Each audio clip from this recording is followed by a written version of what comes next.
présente Jean-François Barry. Bienvenue à Cube pour ce nouvel épisode. C'est lundi et je dois absolument revenir sur ce décès de M. Penneau en fin de semaine. Yvon Penneau, que vous connaissez, qui a couvert le monde du sport, particulièrement le hockey, particulièrement le Canadien ici au Québec depuis des années. Et vous savez, des fois, on ouvre notre téléphone pour regarder les médias sociaux parce que c'est là que je l'ai appris. Puis on a l'impression qu'on vient de perdre un ami, un membre de la famille, tellement ça vient nous chercher. Puis après ça, tu fais, mais je l'ai croisé 6-7 fois, ce monsieur-là. C'est pas supposé venir me chercher comme ça, mais il était tellement gentil. Et aujourd'hui, je voulais donc y rendre hommage en ce début d'émission, ce début de segment. Moi, je l'écoutais lorsque j'étais jeune, là, évidemment. Yvon Penneau a couvert le hockey pendant des années et des années. Fait que c'était devenu la voix du Canadien pour moi. Et j'ai eu la chance par la suite de le rencontrer parce que j'ai œuvré dans le monde du sport à gauche et à droite. Là. J'ai travaillé un petit peu à TVA Sport. J'ai travaillé avec SEM Radio dans le temps, une radio sportive. Je suis allé faire un petit tour au 91.9. J'ai fait des sports à caféine, à la radio. Bref, j'ai eu la chance de rencontrer Monsieur Penneau. Et moi, j'étais quand même impressionné lorsque j'ai rencontré Monsieur Yvon Penneau. Et ce que j'ai remarqué, c'est sa gentillesse et aucunement prétentieux. Parce qu'il y a plusieurs journalistes à Montréal qui couvrent le Canadien. Des fois, tu as l'impression qu'il y a Nick Suzuki, Cole Caulfield, puis eux autres tout de suite après. Yvon Penneau, c'était pas ça. Yvon Penneau, même s'il était déjà au temple de la renommée, était respectueux. Il était gentil, respectueux de nos idées aussi. Parce que moi, j'ai pas son millage. J'ai pas couvert le Canadien. Je me suis pas promené en avion comme lui et rencontré des joueurs en privé. Donc, j'ai assurément décortiqué moins de parties de hockey que lui. Mais il voyait que je connaissais mon affaire, puis il me faisait pas la morale.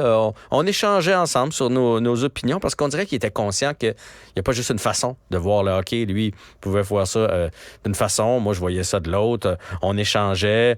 Et ce que j'aimais de lui, c'est que c'était un passionné de hockey. Il faisait pas son micro. Je me souviens, la dernière fois que je l'ai rencontré à TVA Sport, il faisait pas son segment, puis il avait hâte de s'en aller. Il était là. Puis là, il restait en coulisses pour me parler quand j'ai fini mon segment. Moi, il me disait, tu sais, il y a peut-être quelque chose que tu sais pas à propos de tel joueur. Parce qu'évidemment, il y avait ses contacts, M. Penneau. Mais encore là, il en faisait jamais. Il y a des journalistes, des fois, tu as l'impression là, que c'est les seuls à avoir des contacts, puis que c'est les plus informés, des plus informés. M. Penneau faisait pas ça. Il était discret là-dessus. Et c'était tellement un passionné de hockey. Quand je l'écoutais encore récemment nous dire que, bon, ce soir, je décris un match entre Chicago et Dallas. Là, tu fais, hey, lui, il va écouter Chicago, Dallas, tu sais. Ça va bien au-delà du Canadien, bien au-delà là, de ce qui se passe ici. Il aime le hockey. Et je trouvais qu'avec son âge quand même avancé, il connaissait tous les joueurs. Je l'admirais par sa lucidité. Je trouvais aussi qu'il était actuel. Il avait réussi parce que des fois, lorsqu'on entend les plus vieux entraîneurs, les plus vieux analystes, tu fais, oui, mais là, c'est plus comme dans le temps. Là, tu sais, il nous parle de hockey, comment ça se jouait dans ce temps-là, puis on devrait faire ça comme dans le temps. C'est plus ça. La game a évolué et M. Penneau avait évolué avec la game. Il s'était amené de façon à être actuel, à être au goût du jour. Et évidemment, c'était une mine d'or d'anecdotes.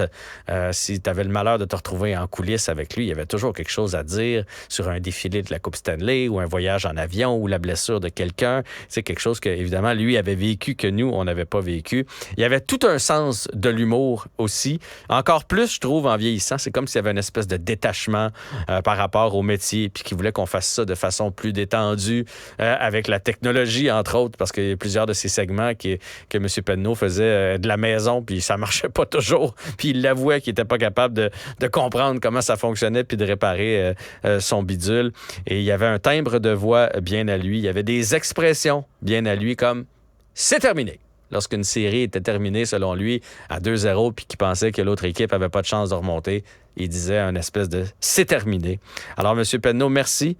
Et j'espère vraiment qu'il y a du hockey présentement où vous êtes, parce que vous étiez vraiment un passionné.